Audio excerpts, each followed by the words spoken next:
Join us as we share our experiences, strength, and hope. When the world says, give up, hope whispers, try it one more time. Welcome back to Sharing Our Stories. My name is Slim, along with Tomas Hernandez of Tribe Recovery Homes, and our guest today, Aubrey Lavizzo. He misspelled it. I still said it wrong. I knew I was... did? Lavizzo. Lavizzo. That's right. There we go. Aubrey Lavizzo, who I knew over and over was going to give me a hard time about this. But if you're just tuning in to Sharing Our Stories, welcome. This program is about addiction and recovery, and we hope that by sharing these stories of addiction and recovery, we can help somebody out there find their pathway to recovery, because there's a lot of different pathways, and there's no one specific way. And today, we'll hear from Aubrey. But before we get to Aubrey, who I have a feeling this is going to probably be the craziest episode of Sharing Our Stories, just because of Aubrey. So before we get, okay, go on. Before we get right to Aubrey, Tomas here from Tribe Recovery Homes. Dude, you've been in Vegas over and over and over. And tell everybody what you're doing in Vegas, bro. It's been a great journey. I mean, I've covered almost 6 states in 45 days. You know, wife was a trooper, kept up with about 3 of them, so we're doing well. It's just helping people on a mass scale. You know, I'm really, really excited to hear our guest tonight, because he was one of the first people I seen when I walked into a 12-step room. That's either good or bad. You gauge that after the story, but you know it helped me a lot. You know, him and our clinical director and actually now one of my business partners in this journey, Osvaldo Cabral. I see they were some of the first gentlemen that I seen in those rooms that were very, very impactful to me, and made me understand that recovery is real. It's one day at a time. You have to work for this. You have to do the work, and you have to be present in the rooms. And I will be forever grateful for that leadership. But like I said, we're about to hear a story, and some things that lead you might not lead the other person, but it led me. This is my turn. Oh, I love this guy already. Mahai, our guest from Denver, Colorado, Aubrey. Aubrey, just butcher it. Just butchering this today. First off, I like to get a tissue because it almost made me cry. I'm going to go get you tissues. Aubrey. I would cry. Welcome to the program. Aubrey. I'll tell you a funny story.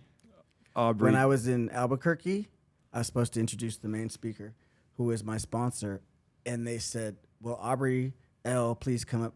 Well, can somebody find her so that she could come up to the microphone? And I was like walking up, and I was like, they're like, are you Aubrey? They thought I was a woman. Well, they didn't think I was a woman. They thought I should be because of my name. Anyway, so we're on the radio right now? Okay. Yes. I'm an addict. My name is Aubrey. It's not a funny story, I guess. So, Ozzy's the clinical director, right? Yeah. Okay. Hello, Ozzy. He called me before this to wish me that I failed. So here I am. I start with my journey. My journey began, I had my first drink of beer. Maybe it was just a sip of backwash, actually. But it was, I think I was like 3. And it's funny because my dad showed me all these videos when I was a kid, and I guess I had a beer can in my hand, and they were like trying to get me to give it back to him, and I kept crying and asking for that back like it was a bottle or something. But I always hated the taste of alcohol, so but I grew up around alcohol. My grandmother and my grandfather owned a bar, and so I never really considered alcohol to be a drug. That being said, I had a weak stomach, and so I was always looking for something that could change my mood that wasn't alcohol. I was like, everybody else was enjoying it, and for whatever reason, I would just always get sick and throw up. So when I was in high school, I had my first drug, which was marijuana, my first drug other than alcohol, which was marijuana. And immediately I felt like, okay, I felt normal, which is weird because, I thought I would feel different. I felt like I was somebody, not like somebody, but like I felt like a part of something, and it was easy to join because all I had to do was smoke the same thing that everybody else was doing. So I continued to use all sorts of things in high school, and then I went to school in New Orleans, and New Orleans is really a great place to sober up. So I moved there, and because my grandparents are from Louisiana, and I proceeded to continue drinking and drugging and doing all that stuff. I joined a band right when I was in college, and then when I got out of college, I decided I was going to be a famous musician, and I was a musician, and I traveled around a lot, and at that point, I realized that smoking marijuana and drinking and everything were. I actually met this woman in Kentucky, Louisville, Kentucky, and I was at sort of a low point in my life. I just broken up with this woman, or she had just broken up with me, and so I was really kind of upset about that. And I remember she said, "Well, let me tell your fortune." Like she was going to read my palms or something. I was like, "Whatever." And she read my palms, and she goes, "Well, I can tell you two things about your life." I was like, "Okay." She goes, "One is music is your salvation, and number two, you need to be sober." And I was like not even drunk or anything at the time. I just finished playing, and I was like, that was weird. I don't even have a problem with alcohol or any. And I'll never forget that. And then after that band broke up, and I moved back to Colorado, and I became a school teacher, and in my late 20s, and I had a friend of mine who was worked in the schools with me, and man, this is live on the radio. I hope no parents that I used to teach are out there. Whatever. Anyway, so so like I got rid of music because I wanted to be something social and acceptable, right? And that was the first real sacrifice I feel like I made to who I was as an individual, as a person, right? Because I always wanted to play music. It was one of those things that I could do, and there was no such thing as time. I don't know if you've ever experienced anything like that. So I picked up a guitar when I was playing a broomstick for most of my life. My parents finally believed, I was one of those kids that I want to do this, and I would get that, and I wouldn't want to do that anymore, but I always asked for a guitar. So I finally got one, I think when I was 17.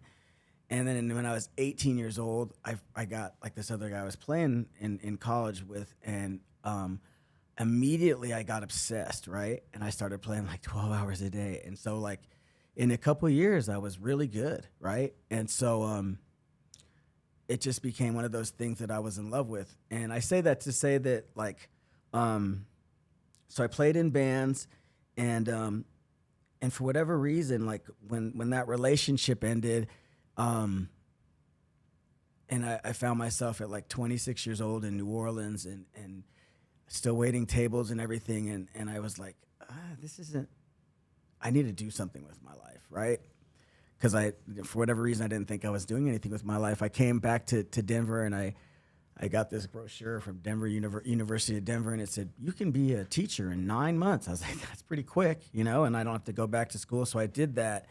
And I was a really good teacher for a couple of years, and I was teacher of the year, actually. And I had a friend who was a paraprofessional there, and he was actually doing a little selling on the side of that white substance. And it started out that like I started doing that on Fridays after work. We'd get together and we'd commiserate over the school week and like all the traumas and tribulations and the joys of teaching. And so it got to be pretty fun. And so I was like on Friday nights for a while.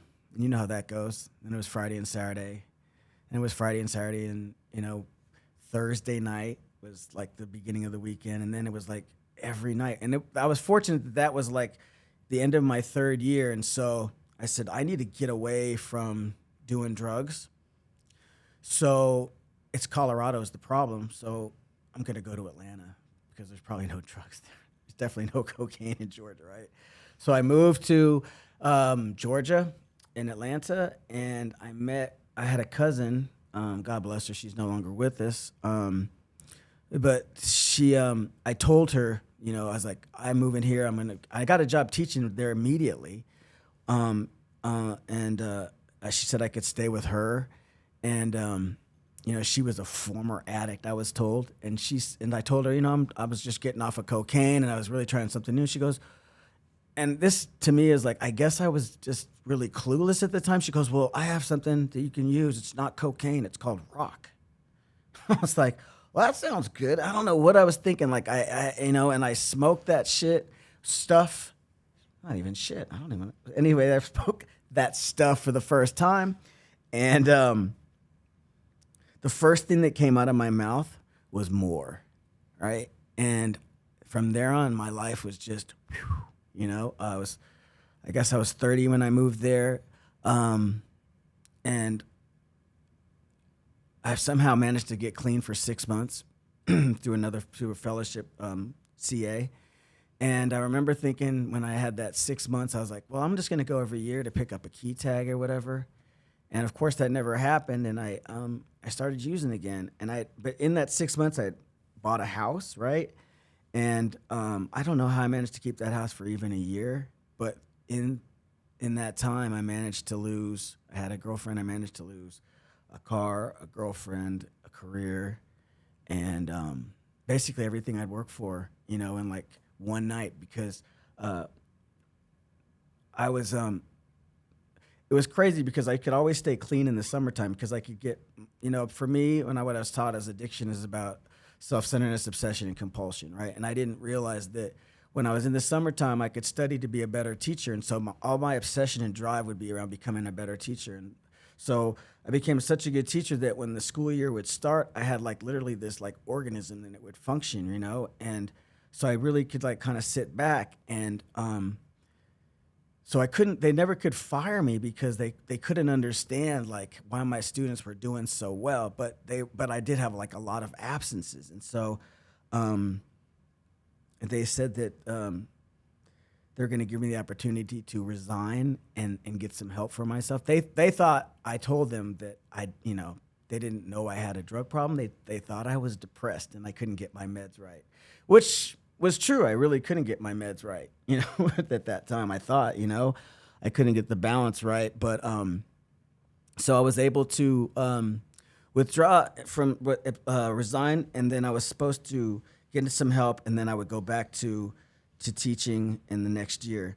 And so I came home for Christmas, and I remember we went to the movie theater. It's now closed down. It's a Continental movie theater, and I grabbed at that time they had like a bunch of free candy when you would walk in, and it was like the honor system, whatever that was when I was using, right? And I remember grabbing a whole stack of that, stuffing it in my pockets. And my mom goes, "You got to pay for that?" I was like, "Yeah, or whatever." And I put it in my pocket. She goes, "You're going to go to jail one day." I'm like, whatever. And so we went, and she ended up, paying for it behind me or whatever. But I was smoking all my money, so I didn't really have money to pay for it anyway, which is crazy. She said, "You're going to really pay for that. You're not very moral." You know what I mean? And so I went back. And I remember I was supposed to go pick up my final check on Monday, and I went back on a Friday, and I smoked all weekend, and I was with this guy, and he said, "Listen, we got to get some more dope." And I was like, it was like 2 a.m, and I'm watching a show about the prison system, and I'm going, "Yeah, this doesn't look like a good idea." It's like, "No, we got to get some more. I'll do it. I'll rob a store." And I was like, this just feels wrong, I'm looking at this prison show on TV, and he's like, "No, I'll do it." In my head, I was like, okay, he's going to do it, not me, right? But I'll drive. So we drove, and it was like a quick trip. I remember, this is how bad it was. If you're familiar with it, if you're familiar with Colorado, there's Glendale, right? Colorado Boulevard, which is like probably the worst place to drink and drive. If you were ever doing that, when I was a kid, it was the worst because there's police who just drive up and down that street. And like Cobb Parkway was where we decided to rob this store, which was literally like there was a police station like a few down, and the cops would just drive back and forth because there was nothing else going on. So what was another great thing is in my car I was on fumes anyway, right? So I pulled into the back of this store, and he ran into the store. And I was sitting there, and I was like, it was taking him a while, and I was like, I should just drive off. I don't feel good about this. I should just leave. He came running out. Now, he's about my height. We're both wearing green sweatshirts with hoodies and everything. It's about my complexion. He jumps in the car. He goes, go. And I was like, what? And he's like, we did it. Let's go. And so we started driving, but I couldn't. He's like, go down the back street. So I was like going down the back street, but the yellow light saying I was gas was blinking, right? And I was like, well, how much did we get?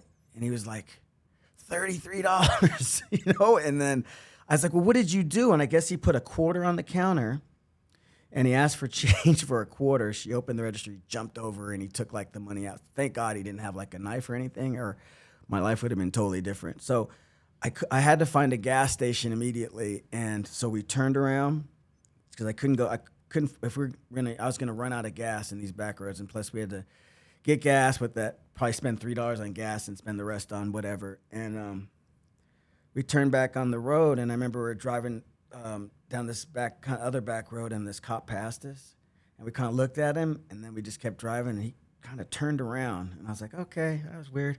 So we got up to the next light, and there's a cop over here and a cop over there, and I'm like, there's a lot of cops here tonight, right? Sunday night. And so I took a right turn, and we went to this place called South Atlanta Road. By the time we got to South Atlanta Road, there was 3 cops here, there was 4 cops here, there was 3 cops in front of us, and like 3 cops behind us, right? And it was a red light. And I remember just going, oh man, this, he's like, this can't be a coincidence, right? And as soon as it turned green, I was like, whoop, everything lit up, everything. And they told me to, we pulled through the light, pull over, driver, whatever. I'll never forget this. He goes, stick your hands out the window. I put my hands out the window, and he goes, I heard him say to his partner, wait a minute, is he white? Because I guess he saw the colors of my hands. And I never wanted to be white so bad in my life, you know what I mean? And I was like, oh. And he goes, get out of the car, sir. And I got on, and he's like, and we got on the ground, and I had my first, like, experience on my knees right there because he put me on handcuffs, and, and there's all these cars that are, chicken necking us and everything. And so I ended up going to jail for that for like, it wasn't very long. It was like, it felt like a long time. I was 18 days, right? But I was listening to Jailhouse Lawyers, and they're like, oh, you're going down the road. It's, it's over for you. And I remember just like, and my parents wouldn't let me out of jail, and I kept crying and saying that Bubba was picking on me and stuff, and which was a lie, but I was trying to make it really bad. And they were like, so what, blah, blah, blah, and so I got out of jail. As soon as I got out of jail, I had to sign a power of attorney over to my younger brother, and thank God for him. He took care of my car and my house, and I was able to sell it to pay for treatment, whatever. And I went to Harmony here in the mountains, and then they sent me to Florida, to Delray Beach, Delray Beach, Florida, and I went to this halfway house there, and I was clean for like, I was like 11 months, and What halfway house? It's called the Lighthouse. Yeah, it's closed down now. They were doing some shady stuff, and that was my excuse for why I used, because they weren't doing shady stuff, But that was a lie also. So they actually were doing shady stuff. But so I was, I remember like I had a sponsor, and I was going to meetings every day, and it didn't matter which meeting I was going to, and it didn't matter which fellowship, and I ended up like the Broncos were playing. It was November, and I'm a huge Bronco fan, and they were like, one of the rules of the halfway house was like, you can go and you can leave for work, but you got to come back for meetings unless you have work, and you definitely can't go to sports bars, definitely no strip clubs. All that stuff was out. Well, it started that like on Sunday the Broncos would play, and I would say that I was going to work, and I'd go watch the Broncos in a sports bar. So I'm saying this for a point. So like later, when I started going to strip clubs, and then I relapsed coming back from one of those things, one night, because it baffled me, because I was going to meetings every day, and I had a sponsor, and I thought I was working the steps, and so it baffled me, like, how could I use? And I was doing all that, and that's when I realized I wasn't living an honest program. I was lying the whole time. And so like the important part for me being honest at that point is like I was allowing like little slips in my program to happen. So, I got, but I got kicked out of the halfway house, and I remember they put all my stuff in like these plastic bags, garbage bags, and I went up to the beach, and then a friend of mine who worked at the halfway house called me, said, "No, you can come stay with my girlfriend, and you have to pay her $500 a month, but you can stay there." And so I decided I was going to give Delray another shot, and I was there for like 2 days. I had my hair braided at this point in time, and she wouldn't give me money for anything. But I wanted to use really bad, and I remember saying, "I really need to get my hair braided. Can I have some of my money?" So she gave me like $25, and I remember going to get my hair braided, and I started taking it out, right, my hair. So it was like half out, right, as I was like, and I had a bicycle and I was riding, and I bought some stuff, right? They called it the Gator there, right? And I bought some and I started smoking there, and I forgot about my hair. So it started to rain. So like half my head was unbraided and the other half, and I was riding around on this bicycle, and I ran, and then I actually went back to this place I was working at, and I stole like $20 out of the payee box or whatever, and I was on camera, and I remember thinking that I've already started to rob again and everything like that. And so, my boss was a friend of mine in recovery. She had a little bit more time, and I thought she had kept calling my phone. I thought she was worried about me. So I was like, I didn't want to answer because I didn't want to make her worried. But I kept using, and I finally ran out of dope, and ended up checking my message. She says, "You better run." I called all the cops. They're looking for you. And I was like, oh man. So I just started freaking out, and I thought I was going to just ride my bike from Delray Beach, and I was going to run back to, I don't know what I was thinking, right? Just crazy. And I ended up just going back to the beach and sitting down there. And I remember like women crossing the street the next day, and looking at it going like, this is not where I thought I thought I would be on a beach one day. You know what I mean?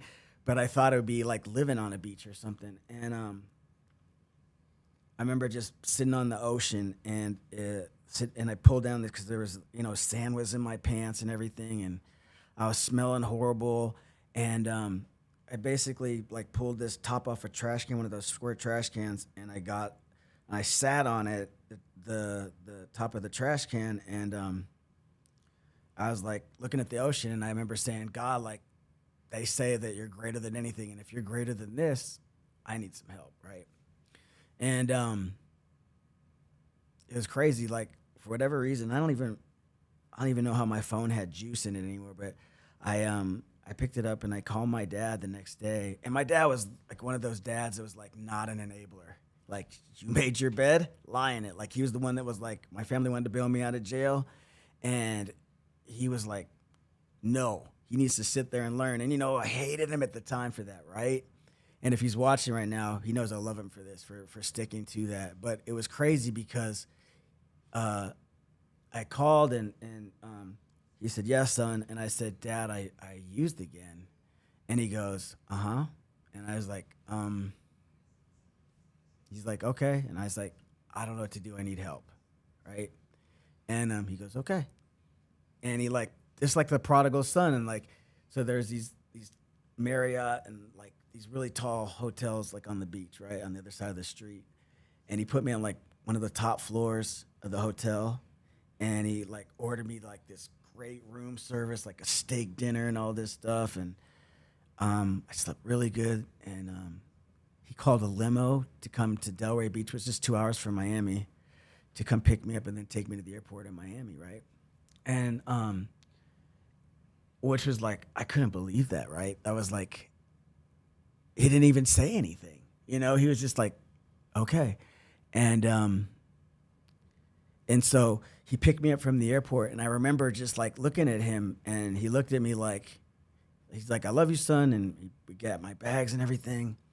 And I remember thinking, the look in his eye was like, this is my son, I love him, but I'm gonna accept him for who he is, right? This is just gonna be his life. And I remember going, man, I am, you know what I mean? I was like, because I was always one of those addicts that thought, I'll eventually get this. Like, this is a phase, this crack thing is just a phase. I'll just do it for a couple more. I'm just gonna do $20 more worth. And it was the first time in my life that like, I was like, like, this is like really who I am, you know? And I guess it was my first admission of not like that I was an addict, but that really what an addict could be towards the end. And it didn't even get to the bottom. And so came back, I went in Denver, and I couldn't find a meeting. I would go to York Street, and they told me I couldn't say I was an addict. And so I was like really having a hard time. And this friend of mine told me, you should go to this meeting in 33rd and 15, Gilpin in the hood, right on. It's called Surrender to Win, and look for this guy MJ, right?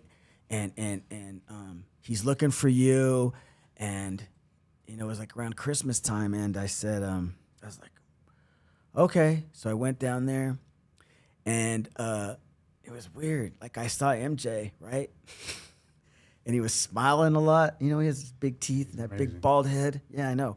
But that's not my impression of when I first saw him. And he kept smiling at me, right? And I was like, this dude's weird, man. I'm not talking to him. So I didn't talk to him. I got this other guy's number. And my mom, stepmom, I was staying with her and my dad. And she had like, I didn't have a cell phone, you know. They were using landlines still, which they still have, which I think is funny. But it was one of those landlines that when you call out, it registers on the caller ID as unknown, or, you know, it won't give you the number. So I called him, and I was like, I assumed that he just would get the number, and he never called me back. And I was like, bump him, you know, he didn't, you know. So I was finally like, I saw like MJ at the next meeting, and I was finally like, okay, this smiley guy, whatever. And I said, hey, I need a sponsor. You my sponsor? He goes, nah. He's like, let me ask you something. He's like, what is addiction? Oh, that's easy. You know, it's like I put a drug in my body, and I can't stop using. Come on, you know, I'm an addict. I need help, right? And he's like, that's not what an addict is. I was like, listen, can you sponsor me? And I was like, tell you what, go home, look in the first step of basic text, look up what addiction is, call me tomorrow, and tell me what it is, right? But I was so broken. I was 34 years old at the time, and I was staying at my dad's house in the back room. Now, granted, I had a house, right? But I'm staying at my dad's house. So I was like, I got to get out of here, right? Living at dad's is not like living at mom's. Dad wouldn't let me sleep in. you know, he had to work right away. Even he didn't care. He didn't believe in the withdrawal thing. Like 2 days after work, the love you son thing was like hard love again. Like go out and get a job and everything. And so I was like, I got to do whatever I can. So I did the assignment. I called MJ and I said, oh, this is what it is. And he said, yeah. So we talked about it. And I remember when he said an addiction is like self-centeredness of spirit, obsession of the mind, physical compulsion of the body, right? And I was like, ding, like this light bulb went on. And I remember just like my eyes glazing over, and I was like, I've been an addict my whole life, right? Because I started thinking about like being like a kid, like, you know, in 7th grade or 7 years old, and going to Celebrity Sports Center when it used to be here, and stealing dimes out of my mom's purse to go play skee ball so I could win tickets to win like prizes. And I was supposed to be at swim team. I hated swim team. It was like chlorine and the Speedos. And I was the best at like backstroke, except that I could win until I got to the wall. And I would get scared I was going to hit my head, and I would stop, you know. And so I'd steal the dimes out of her purse, and my brothers would go to swim class, and I'd go play skee ball. And I could play skee ball like the rest of the kids. So there wasn't anybody watching us. So I'd put the dime in, my balls would come out, I'd look around, I'd take the balls and run in my pocket, and I'd run up and throw them all in the 50s, and I'd come back, and I just had tons and tons of tickets. I did that, and I won like this giant blue dog thing, whatever, and it was you know, it was just a bunch of wire, whatever, but I identified with, like, I kept obsessing about that thing, you know, and then I got it, and I wanted something else, you know, and so that connection right there, like, totally changed everything about my recovery, because I recognized at that point that, like, with or without drugs in my body, I was an addict.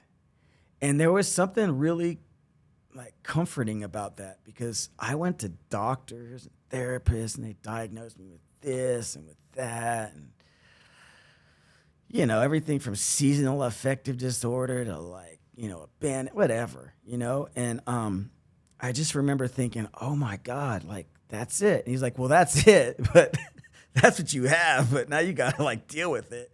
And that's what we have the steps for, right? And so he really hammered that into me. And I remember doing everything. And he'd be like, he's one of those sponsors, and he'd work at What's this? Yeah, I'm going to tell a story about Ozzy in a minute, who's MJ's sponsee right now. Actually, pardon the interruption. This is a message to Ozzy Cabral out there. So anyway, I'll tell you a story about how I met Ozzy. It's a real quick story. Ozzy and I were in jail together for a while. We were cellmates, right? He does not remember me, but it was a great time for me. He was on his stomach all the time, but we had a great time together. And I just wanted to say, Ozzy, I really thank you for helping me get through that difficult time. Okay, thanks for the interruption. Okay, back to the real program in progress now. So MJ would not meet me for step work unless he would not meet me to talk to me unless I'd done step work. And so, can you put this on TV? I know he's saying something. Yeah. So God, he's distracting me even here. Okay, so he would call me and he would say, okay, well, I say, I did the step work. And he'd be like, okay, meet me at a meeting. So he'd meet at a meeting. And then I go, okay, I'm ready to go over my step work. He goes, well, let's go to this meeting. So I go to another meeting and then we'd finally go and we'd do step work. And I did that. He was like, God, I did like step work every day. Like he'd give me an assignment and I'd go home and I'd just do it. And the reason I did the step work was because it was so cathartic for me, right? I had so much shame from being a school teacher. And there's a whole lot of stuff I left out about, I'll just tell you one story. I actually didn't have any money for food, right? Because I spent it all on drugs. But we had snack day on Fridays, right? So I love snack day. Black kids in the hood, their parents hooked them up on snack day, right? So it was like chips and chicken wings and all this stuff. So I said, well, it's such a good time. Let's have snack day every day.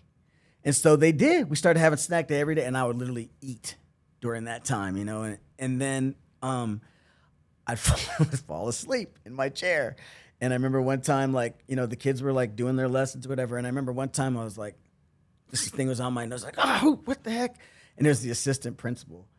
And she's like, you need to come with me, right? And that's when they first they heard about my depression. And I was so depressed I had to fall asleep in class because I couldn't handle it. So anyway, I had a lot of guilt from that kind of stuff, right? And I laugh about it now, but it was like a lot of like shame around like letting the kids down and so when I did the step work, like it would ask me questions like, what evidence do you have of your powerlessness? And give me examples of how your life was unmanageable. And I was like, oh my God, and I could get all this stuff out. And I'd read it, go over with with MJ, and he'd be like, yeah, he wasn't judging me or anything. He's like, yeah, and then he'd share what he did. And all of it, what I learned at that point was like identification. Like all these things like I did and I was scared to talk about because I felt like I was the only one that did them. He would talk about what he'd done and some were like worse. It wasn't even a comparison thing. It was just like, yeah. And then at the end of that, he'd say, so what are we going to do differently? And I remember like, we were talking about open-mindedness in a meeting the other day. And I was thinking a lot of my open-mindedness, I didn't like meetings before I came this last time. And one of the reasons is because I was dishonest all the time. People would say, it sounds like a little thing, but it's big. People would say, well, how are you doing? I'd be like, I'm great, but I wasn't great. All I wanted to do was get high. I could not, you know what I mean? And so when they'd give me information, they'd give me feedback on what I told them. How are you doing? I'm great. Oh, good. You have a sponsor? Yep.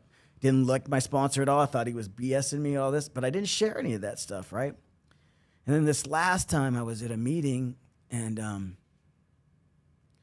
there was all these people and they were like sharing about, early, like a bunch of old timers. And they're talking about, this one guy, old guy was celebrating like 20 years. And they were like, oh, I remember we used to play softball back in this, whatever time. And they're all kikiing and all this stuff. And so I remember just being pissed because I could say that, right? Mm-hmm. Yeah. That's a legitimate word, right? I was pissed, man, because I was going through something and they were laughing and having a great time. And I kept remembering them saying, honesty, open-mindedness, and willingness. And I said, I'm an addict. My name is Aubrey, and I got to be honest. This is horrible stuff. G. Willikers fudge. And I said that, and I meant it. You know what I'm saying? We know what you meant. Yeah. It's like, you full of shoot, you god dog bastards. I don't know, whatever. Anyway, I said, I hate this. This is BS. I want to use, but I can't use, but I want to use, and I don't believe you guys, and blah, blah, blah. And I was like, I'm going out. Like, I just went on this rant. And I was like, oh, this is great, because afterward they're going to kick me out, and they're going to prove that I'm not well, right? And I can go use. And everybody started laughing, and kind of people were clapping and stuff. And I was like, what's wrong with these people? And then like some people chimed in. They're like, thank God you were honest for once. You know, you're sitting there like not smiling in the meetings. And I was like, wow. And it felt really good. Like people actually wanted to talk to me. And they're like, well, okay, so you hate it here. What are you doing about it? You know? And that was my being open-minded. You know, at that time I heard about it. And so I started to do more and more work. And you know, and then it just life kept getting better, and I kept doing more work, and you know, the rest of my time in recovery has just been almost like I laugh a lot, right? And one of my best friends in the world is obviously Ozzy. That story was true, by the way, but we actually became friends after that, and so we like, I know we drive, especially like when we had like both like, I don't know how much time Ozzy has now. I think he's getting clean tomorrow. But anyway, whatever time he says he has, we had like less time then. And but we would laugh all the time. And people would, like, some of the old timers would be like, shut up, you know, this is about recovery, this is about, you know, and I would just be so happy to be laughing, right? Because everything was so sad all the time. But you know, some people would tell us that. But then, you know, like at a couple conventions ago, me and Ozzy were sitting there, still the same, still cutting up during meetings. And a couple of people were like, man, we really appreciated you guys laughing and stuff at meetings, because we didn't know that like recovery could be fun. You know what I mean? And so in a way it was like, it felt really good to hear, because I know like when I first got clean and I was coming to meetings, I had a feeling like, and they had these people that had the basic texts or big books or whatever, you know, and I kept thinking, these are like missionaries, like, right? So like, I'm going to go to one of these things and I'd be like, well, you know what I mean? And walking around like so boring, right? And I'd be like I remember going to, okay, I'm not going to mention the fellowship, but they had this thing called the God Squad, right? And there's a bunch of like white guys who were bald and fat, and no offense, right? I have nothing against bald white guys, right? Who are fat. But so they were all this thing, and they're like, you know, if you want what we have, keep coming back, you'll get it. And I was thinking, man, I don't want anything these guys have. You know what I'm saying? I'm like, I'm so screwed up. And so that's another reason I went to NA. But like, it was because it was so serious. Like I know that like the one thing and the only thing that I really take super seriously in my life is like Narcotics Anonymous. The one now whatever cat you skin, you do that, right? I just say find a home and do it. Like, so if you go to the mosque or whatever, I'm not saying there's one. I go to NA, that's what I do. I'm not a spokesperson for them. They would not hire me. But I'm just saying that's the way I did it to the least of my ability, you know, and I've managed to stay clean. So that being said, though, like I don't take recovery as a joke. Like whenever like I'm going through the steps and talking about my experience, strength, and hope and helping somebody else, I'm serious. Everything outside of that is like fair game, you know, because I'm powerless over some politics, sport. I still think I have some control over the Nuggets. So, like, you know what I mean? Like, because my wife and I were watching, and she was like wanting to talk about this, and I was like, don't you know they need me right now? Like their energy, whatever. So, but still, like the you know, but I laugh about tons of stuff, you know, and more about myself and some of the dumb things that I've done than anything else, because like I don't cry a lot. I really do wish I could cry more. I really think I'm like missing. I think they call that a sociopath, but I don't think I'm a sociopath. No. Like I do like feel like crying. I go, oh, here it comes. I know it's coming. And then I'm like, nah, it's just not going to happen, you know? It did happen once in the rooms. Like I remember like thinking that my grandfather was really hard on me, right? And we're doing the 4-step.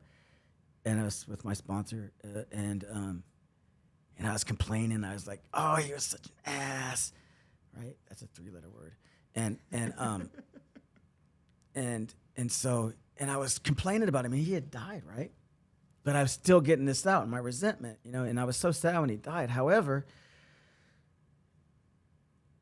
as I was talking, I realized like I was like angry at him because he saw something in me that I didn't see. You know what I mean? And I remember I was like going off, and I stopped and I started crying, and my sponsor was like, "Yeah, you see?"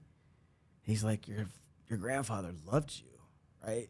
And it is like, I was like, I wish I could have seen that when he was alive. You know what I mean? Like I know they say, "Oh, your parents are hard on you," but I didn't realize like all that tough love, I couldn't see behind that veil of like authority. You know what I mean? And so like some of the times, like I don't hang out with like people who co-sign anything that I have people that I call that sometimes you need like camaraderie and like, yeah, you're right. They're, whatever.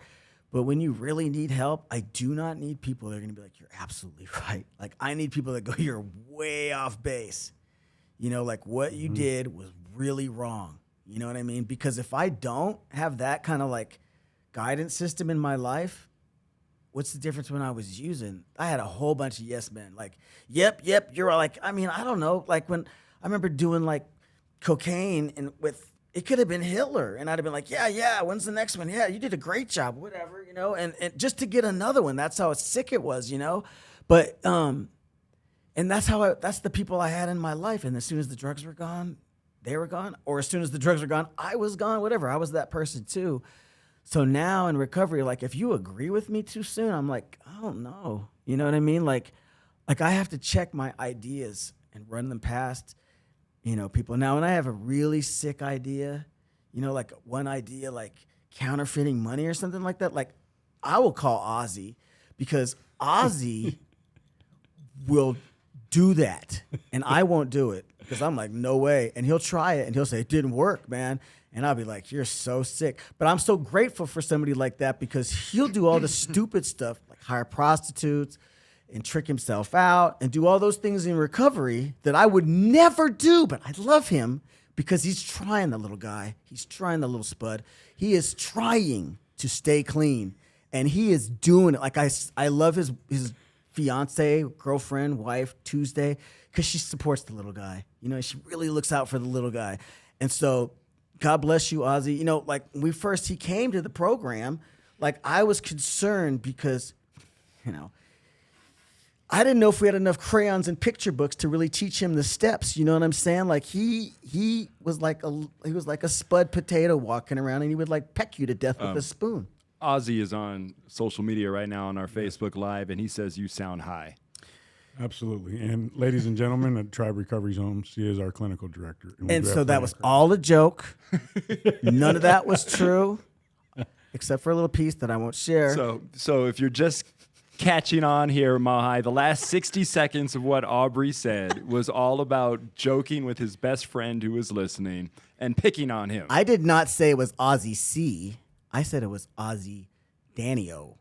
Different Ozzy. Different Ozzy. Different I don't know Ozzy. what Ozzy you're talking about. Different best friend Ozzy. Ozzy's not my best friend. Different acquaintance Ozzy. Yes. Definitely. Your clinical director, I don't know him. Yeah. Me either. Apparently, I thought I did.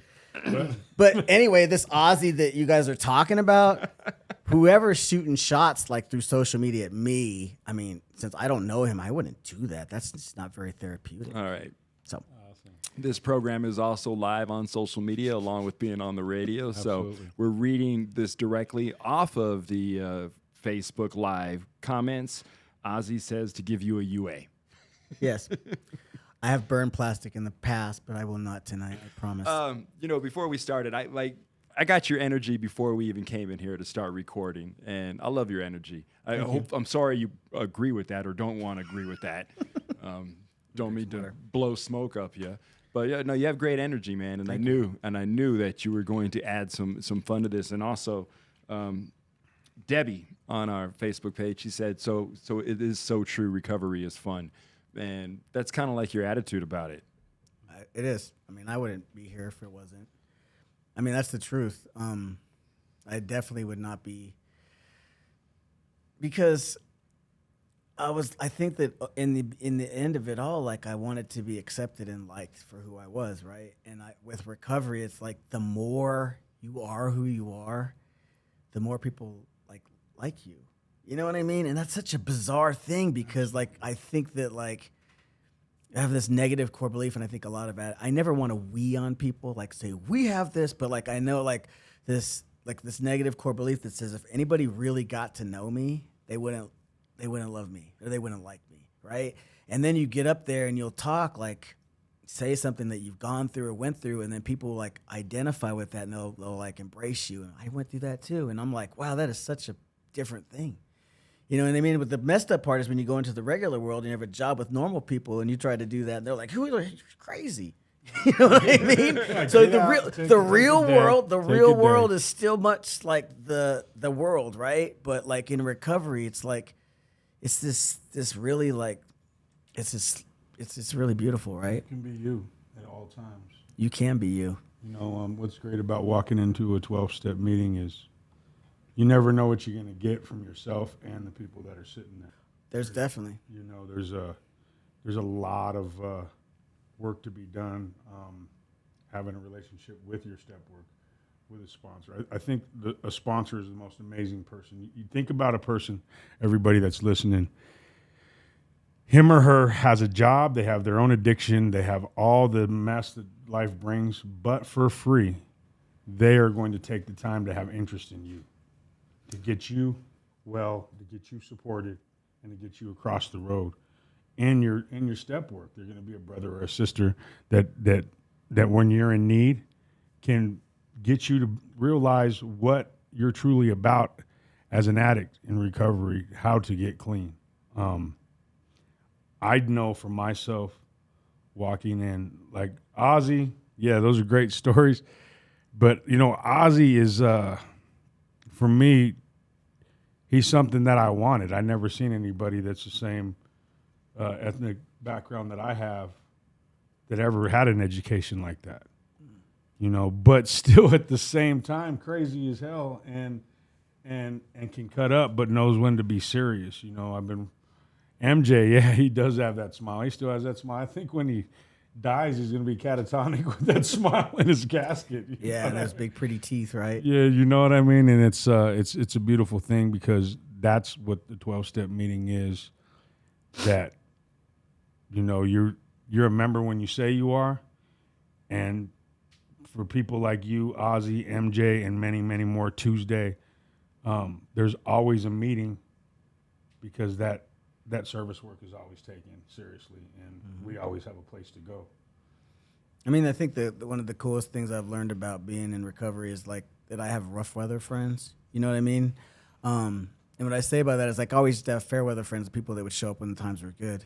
And like I will say that like Ozzy, and I'll say this is a true story, like he is a rough weather friend. Like he did not come to my wedding, and I wanted him to come there. But when I was moving to Ohio and I had nobody to move my stuff, like he bought he loaded up my car with me, and he drove that full 16 hours or whatever it was, and he bought his own plane, tip it back, and just to hang out, right? And like that kind of stuff is like, you know what I mean? Or people that will show up for me.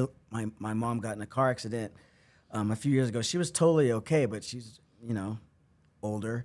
And another friend of mine in recovery, because I was driving in another part of the state, he left work to go sit with my mom at the site of the accident in the snowstorm, just so she felt safe, right? Like that is like, to me, like that stuff is like, wow, where did that come from? That's a family member. Right. Yeah. Yeah. And my family is on here and I love them, but you know, you got a bigger family. Well, thank God, because my family I'm too much. How many, because I'm figuring it's a lot of years for you. How many years do you have in your recovery now? Gosh, this is going to sound like a lie because of my recovery process. Sound like great tonight. But I got clean in November. I got clean November 24th, 2002. And it was the day before, 1 or 2 days before Thanksgiving. I could feel like a lot of years coming from you, man. Really? Yeah. Thank you. Well, I mean, for one thing is how much, like before we got in here, how much you joked with me about your recovery. Like I was telling you about this program, and you were like, "Oh, well, I was just getting high outside before I came in here." And you know, those are the kind of words you hear from somebody who's like not getting high outside before they came in Right, here. right. You know, somebody who's really confident in where they are in their recovery. You know, on an average night on Gilpin, you'll have over 100 years just off 4 or 5 people when you walk into that meeting. 100 years just of accumulative. recovery from 5 Accumulative. different people, huh? Yeah, 5 people in that room. And when you have conversations with these people and you share, and you know, there's a thing called a meeting after a meeting. Absolutely. And those are the best parts when you go have coffee and maybe have a meal and sit with people and get to know them, because, you know, this is rough. Your first few days, your first few months, you don't know where you're going. And if you don't got people that are, like he said, rough weather friends, but still kind enough, because I don't know how many Village Inn dinners that I owe somebody, and cigarettes and coffee, and coming to pick me up and take me to meetings from my sober living, from out of my rehab, from wherever the hell I was living, just to make sure that I made it to a meeting. You know, even just bus fare. Yeah. It's truly what people have no idea what the good parts of the 12-step community is about. Everybody thinks you're just going to sit in a meeting and regurgitate what you're hearing. If you're just sitting in a meeting regurgitating what you're hearing, you're really not doing step work, and you're really not getting involved, and you're really not getting into literature, and you're really not doing what we do. I think you brought up a great point with when I got clean, they said make sure you stay for the meeting before and afterward. And for me, like I was talking about, when I got clean, there'd be like missionary people. Like I thought that these people were like just here to pump out literature, and this is what you do, and you walk this way, and we wear suits, and we go door to door, and we make sure, you know, whatever. And it was like after the meeting when I go to, like, I remember they had Mama's Cafe. It's now where some Mexican restaurant is on Colfax, across from Pete's Kitchen, right? And we'd sit there, and it was a Village Inn for a while, and it was an IHOP. But we'd sit there and for like hours after a meeting, right? And with people who had time, right? And I would hear them share, and I'd be like, whoa, these people did some of the same stuff I did, right? But I didn't know that when they were in the meeting. I just thought they showed up and then they left. You know, I didn't know that there were real people with real stories behind that.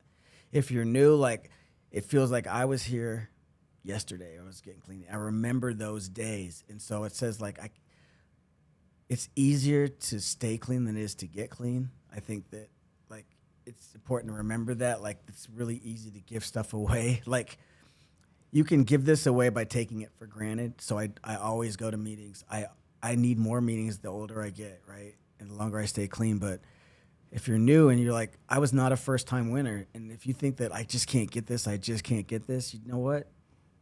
You will if you keep coming back, you know? And you guys, like, know, too. Like, I mean, it's, you come in here and you think, God, I'll never have that kind of time. But, you know, all of it started with one day, with fear in our heart, and who are these people, and I don't know, why are you hugging me so much, and what do you want for real, you know? And look where we are. Like, this is crazy. Like, we're bringing a message on the radio, and you've done all this stuff. I mean, how cool is that? You know what I mean? Like, before, I would come here and I'd be like, man, how much I can get for these microphones? You know what I mean? Like, these cameras, like, I'm coming back later. And look, there's still Sonys. Like, you remember the headphones? You used to get? Yeah. The radio Sonys, that was the jam to still. Yeah. Probably still is. I'm just not doing I'm checking both of your pockets The when this is vintage over. That's site. another thing. Just because you're clean doesn't mean you have recovery. So we work the steps so we can not do stuff like that. That camera can fit in my pocket. The door's that way, guys. Thanks for being here. Thanks. Aubrey, thank you so much for coming in. Thank you for having me. I want to pay you guys for having me. We can put the They're like, seventh who asked this guy, don't ask him again. Right now, thank you. This is a different experience for sure. If there's somebody out there listening and they're still trying to find their recovery, what do you say to them? Go to a meeting. Yeah. Just find a meeting. Go to a meeting and just say, I need help. Really, Kind of like you said, keep coming back. Keep coming. That's the most profound thing. And even today, I just keep coming back. Mm-hmm. You know, like 2 days ago, I just found out I didn't get a job, and they said the reason I didn't get the job is because I didn't have any crate carrying experience. Crate carrying experience. I'm like, what kind of a dumbass do I look like? I mean, you know what I mean? Are you looking for work right now? I think I got a job You today. think And, like, today? Okay. Yes. Sweet. And I don't need Sweet. carrying experience. 'Cause otherwise, I was going to say somebody out there has got to know where they're hiring and, Yeah. send a message over here and help Aubrey, No, but if you moving on it. do want to send me money, though, I definitely use that. Aubrey, thank you so much for coming on in, man. Tomas with Tribe Recovery Homes, tell everybody how they can reach out to you guys. Definitely. I want to give a special shout out to my cousin Sterling, that out there in the family that's struggling. We had a family member that passed away this afternoon. Bright soul, beautiful kid. We don't get wins every day, but I'm thankful I'm in recovery. I'm thankful that I have you gentlemen next to me. And I know that I got support, and anybody in my family needs that support. Just like this interview said, reach out and go to a meeting. Go somewhere positive, do something. Because addiction is real, and addiction will take your life when you don't want it to. There's not a person I think alive, maybe I could be wrong, but I know when I've overdosed a few times, I was like, God, don't take me. I was just playing. You know what I mean? And I made it through it, and I woke up and I couldn't believe it. And, I was laying in that hospital bed and I was okay, but, those are just those things. But, the Tribe Recovery Homes, had to take a pause out. He's a amazing kid. But yeah, Tribe Recovery Homes is a grassroots organization. It was built for the same reason that I'm talking about. Ozzy is my business partner. He's also my clinical director, and he was one of the people that was pinnacle in my life to create Tribe Recovery Homes. It's for the person that doesn't have a lot of options. It's for people that have judicial problems. It's for the people that are only afford Medicaid, and possibly, can I get a scholarship to get into sober living? Can I get a chance? And that's what Tribe Recovery Homes is. Not a lot of real swag that I'm going to be talking about today because I'm a little bit serious about things. But if you need help, call us at 720-608-7423. That's 720-60-TRIBE. Get on our online app, our online website, and that's www.triberecoveryhomes.com. And then just press apply here.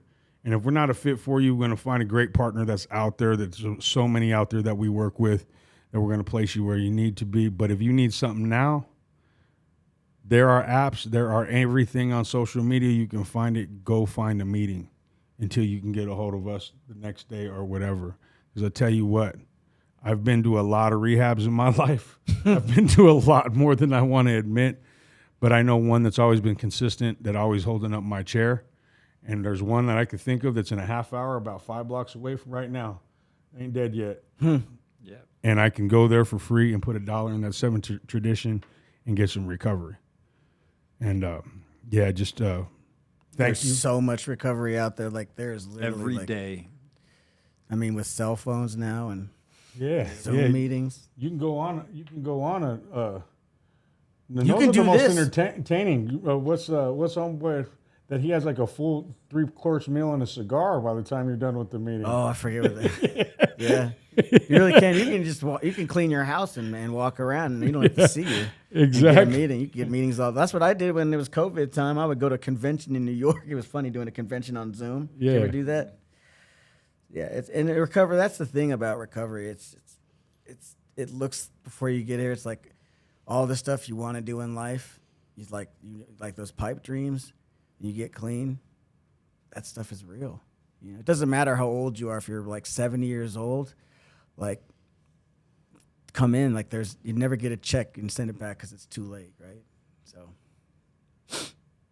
Mahai, this has been sharing our stories. Our guest has been Aubrey.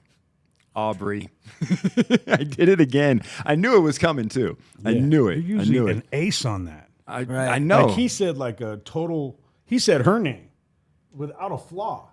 And she Producer works for me, Noni? and I mess it up every day. what's wrong? What's hard about her name? We're not even going to try it, man. We're not even going to Our try guest, it. Aubrey You gonna say Lavizzo. Lavizzo? Aubrey Lavizzo from Denver. If you want to find this program, you can find it on flowdenver.com and also on jammin1015.com. You can follow Tomas Hernandez on Facebook and watch it live on our Facebook Live feed.